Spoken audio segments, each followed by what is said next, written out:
Years ago, I worked on a story about retirement in Kenya.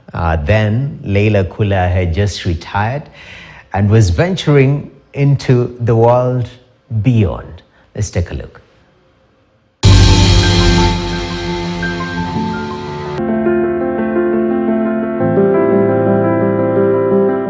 Meet Leila Kula at her old working place at the Kenya Law Reform Commission, where she was the principal librarian before retiring a month ago. I started off as a clerk in the library, but I've risen through the ranks by going for various trainings. With a career spanning 4 decades as a civil servant, retirement has always been in her mind. I started thinking of retirement about 15 years ago. The first thing I wanted to prepare myself was where was I going to retire? And this is a conversation I had with my husband, and we felt that we should have a home somewhere near Nairobi where we can, because we've grown up in Nairobi, we've had all our education, our children in Nairobi, so we felt we wanted a place which is easier to get to Nairobi.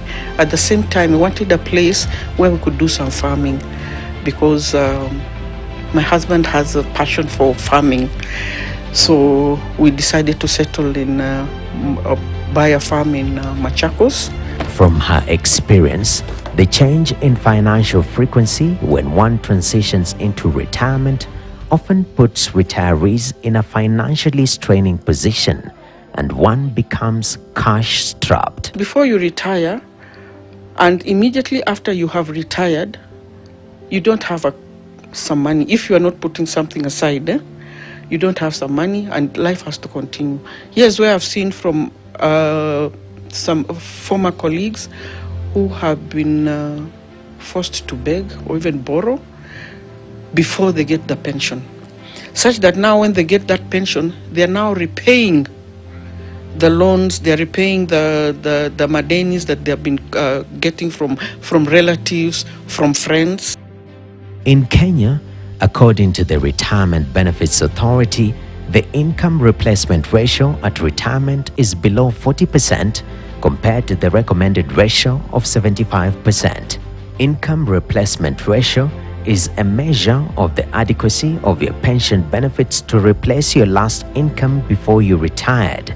If you are retiring on a salary of about 100,000 per month, then your minimum pension should not be less than 40,000 per month, so that in that monthly pension you should be able to take care of your medical bills, take care of your necessities in the house.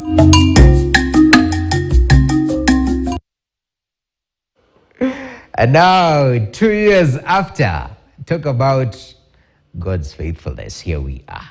Leila Kula, welcome to the studio. Thank you very much, Noah. Hey, good to see you. 2 years. I mean, time goes by very fast, yeah? Very, very fast. Interesting. How's retirement taking you? Beautiful. Beautiful. Yes. I'm enjoying myself. Uh-huh. Yes. You know, I have your contact. So most of the times I go to the status and I see you are traveling, you are in Coast, drinking madafu. Yes. Uh-huh. I'm actually doing a lot of traveling. Mm-hmm. I travel to the coast, I travel to Western, and literally I look for an opportunity to travel. Yeah. It has given me an opportunity to go to places where I have not been able to go. And now that I have a lot of free time when I'm not at my business, and now that my business has settled, I can be away, I delegate, and so why not? It makes it easy. It makes it easy because, you know, in retirement, you are not just supposed to stay in one place. You should at least venture out, go out, so that it doesn't become boring. And now that you make sure that your business is now operational, you have someone that you can leave, someone responsible, who is able to take up their responsibilities and ensure that the business is running smoothly. And you just take some time off I mean, when we were shooting that story, Yes. You mentioned about venturing into an area that you're very passionate. You know, if we're hearing, oh, business. You Yes. said, I'm going to pursue my passion after I leave this work, this formal employment. And you entered into the culinary world? Yeah, I entered into cooking. Oh, yes. I set up a Biju Sport. I call it Biju Sport. It is an eatery. Some call it a hotel, but it's a place where I cook and serve. So it's actually something that I've loved. It's a passion. Cooking is my passion. And so while I was still in working, I knew if I was to start a business, it will have to be something that I'm very familiar with. And this is also an advice I would like to give to people out there. If they have a passion, they should start from that passion. Begin with what you have. And because I had the passion in cooking, I say that I start off with making pilau, because I'm a good cook. I know how to cook pilau. So my idea was just to serve pilau, because I realized where I was, there was no hotel or eatery that was serving pilau.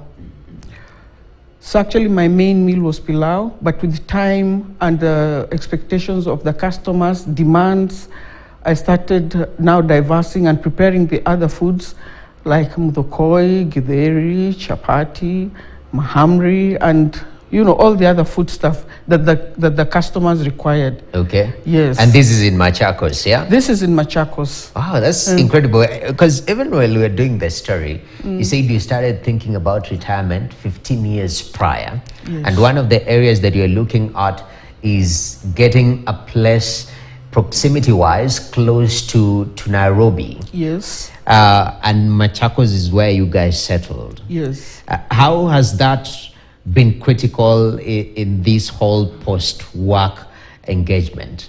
Just Machakos as a place of settlement. Actually, Machakos is growing very fast. It is a county that is coming up, and being in Machakos, it is closer to Nairobi. As I said, we decided to settle in a place which is near Nairobi, where my husband could run his errands. Most of his errands are in Nairobi, within Nairobi.